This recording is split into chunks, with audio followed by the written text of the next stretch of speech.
지금까지 전 세계 348만 4천여 명의 목숨을 앗아간 코로나19 바이러스는 과연 어디에서 어떻게 맨 처음 발생하게 됐을까? 여전히 풀리지 않는 의문으로 남아있는데 중국 우한 실험실에서 코로나19가 시작됐다는 의혹이 미국에서 다시 불거지고 있습니다. 백악관 고문인 앤서니 파우치 소장까지 그 가능성을 내비쳤습니다. 2019년 11월 코로나19가 본격적으로 퍼지기 직전 우한 연구원들이 비슷한 증상을 보였다는 보도도 나왔습니다. 워싱턴에서 김필규 특파원입니다. So I wanted to ask, are you still confident that it developed naturally? Oh, I'm not convinced about that. I think that we should continue to investigate what went on in China until we find out, to the best of our ability, exactly what happened. 파우치 박사의 발언이 뒤늦게 알려지면서 코로나19의 우한 실험실 기원설이 다시 불거졌습니다. 그동안 동물을 통해 사람에 감염됐다는 조사 결과가 있었지만 뭔가 다른 이유일 수 있다고도 했습니다. 전직 미 식품의약국 국장도 이런 주장을 거들었습니다. So people a year ago who said, well, this probably came from nature, it's really unlikely it came from a lab. But we haven't found the intermediate host. We found no evidence of this virus. 그는 실험실에서 바이러스가 나왔다는 정황이 점점 드러나고 있지만 결론을 내리긴 힘들 거라고 했습니다. Assuming it did come out of a lab, and I'm not saying it did, but assuming it did, unless we have a whistleblower or regime change in China, you're not going to truly find out. If there. 앞서 월스트리트 저널은 입수한 비공개 보고서를 통해 바이러스가 퍼지기 직전인 2019년 11월 우한 연구소의 연구원 3명이 코로나19와 같은 증상으로 병원 치료를 받았다고 보도했습니다. 하지만 그동안 정보를 꽁꽁 감춰온 중국 정부가 의혹을 정면으로 부인하고 있어 진실을 밝히기까지 얼마나 더 시간이 걸릴진 알기 힘든 상황입니다. 워싱턴에서 JTBC 김필규입니다. 미국 국무부가 자국민들에게 일본 여행 금지를 권고했습니다. 이달 들어 하루 신규 확진자 수가 거의 매일 4천 명을 넘어서는 등 일본의 코로나19 상황이 매우 심각하다고 판단한 겁니다. 2달 앞으로 다가온 도쿄올림픽 개최에 어떤 영향을 미칠지 주목됩니다. 박지윤 기자가 보도합니다. 현지 시간 24일 미국 국무부 홈페이지입니다. 일본에 대한 여행 경보를 기존의 3단계인 여행 재고에서 4단계인 여행 금지로 올렸습니다. 미 질병통제예방센터 CDC가 일본에 대해 코로나19 상황이 매우 심각하다는 걸 뜻하는 여행 보건경보 4단계를 발령했다는 내용도 함께 실었습니다. 일본의 하루 신규 확진자 수는 지난 3월 말 2,000명대에 오른 뒤에 지속적으로 상승해 지난 8일 7,192명까지 치솟았습니다. 신규 확진자 수가 7,000명대에 오른 것은 넉 달 만에 처음이었습니다. 이후 상황은 나아지지 않고 거의 매일 4,000명대에서 7,000명대 사이에서 오르내리고 있습니다. 다만 어제 저녁 8시 기준 신규 확진자 수는 2,712명으로 줄었습니다. 일본 정부는 이달 말까지 도쿄 등 9개 광역지역에 선포해 놓은 긴급사태를 다시 연장하는 방안을 검토하고 있습니다. 이런 가운데 일본 정부는 국내외의 취소 압박 속에서도 올림픽 개최를 강행한다는 입장이지만 미국 정부의 여행 금지 권고가 어떤 영향을 미칠지 주목됩니다.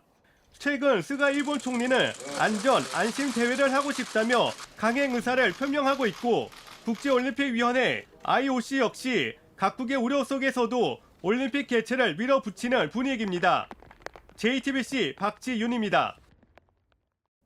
오늘 0시 기준 국내 코로나19 신규 확진자 수는 500명 안팎에 이를 것으로 보입니다. 어젯밤 9시까지 435명이 새롭게 확진 판정을 받았습니다. 전날 같은 시간대와 비교하면 45명이 적습니다. 문제는 수도권뿐만 아니라 비수도권 지역에서도 확진자가 다시 크게 늘고 있다는 점입니다.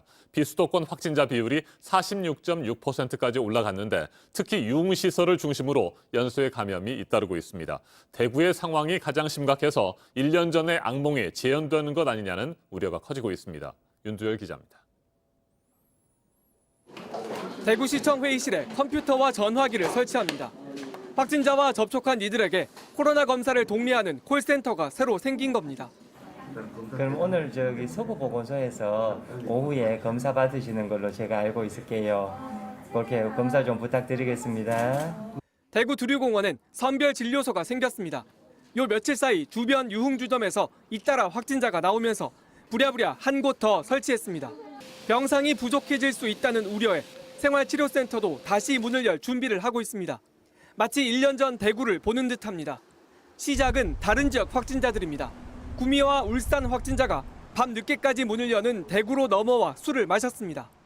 19일 이들이 들른 주점 외국인 종업원 6명이 처음 확진된 이후 매일 관련 확진자가 쏟아졌습니다. 그제까지 158명이 확진됐고 통계에 포함되지 않은 어제 오후 4시까지 관련 확진자가 13명 더 나왔습니다. 확진자가 나온 유흥업소도 15곳으로 늘었습니다. 종사자들끼리 같이 생활하는 경우가 많아 바이러스가 확 퍼졌습니다. 자기들끼리 또 많이 놀잖아요. 또 뭐 원룸에 적어도 몇 명씩 같이 놀 것도 하고 뭐 그런 식으로 하니까. 문제는 지금부터입니다. 유흥주점을 찾았다가 감염된 한국인 손님을 중심으로 한 지역사회 감염이 시작되고 있습니다.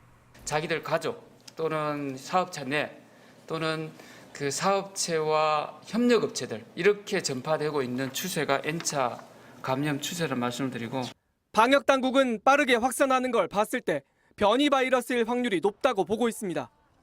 더 안 퍼지게 유흥주점발 확진자들은 아예 다른 병원이나 같은 병원이라도 층을 달리해 따로 돌보기로 했습니다. 또 30일까지 모든 유흥주점과 단란주점 문을 닫고 종사자들에게 코로나 검사를 무조건 받으라는 행정명령을 내렸습니다. JTBC 윤두열입니다. 코로나19 확산세가 좀처럼 꺾이지 않고 있는 상황에서 충분한 양의 백신을 조기에 확보하고 접종 속도를 높이는 것은 무엇보다 시급합니다. 더불어민주당은 접종률을 끌어올리기 위해 백신 접종을 마친 사람들에 한해 5명 이상 모임 제한을 풀어주는 정책 등을 정부에 건의했습니다. 반면 국민의힘은 이번 한미 정상회담에서 백신 외교의 성과가 미흡했다며 구체적인 백신 공급 계획부터 밝히라고 촉구했습니다. 최승기 기자입니다. 민주당이 방역당국과 당정회의를 열고 백신 접종을 마친 사람에게 집합금지 면제 등 다양한 혜택을 주는 방안을 논의했습니다.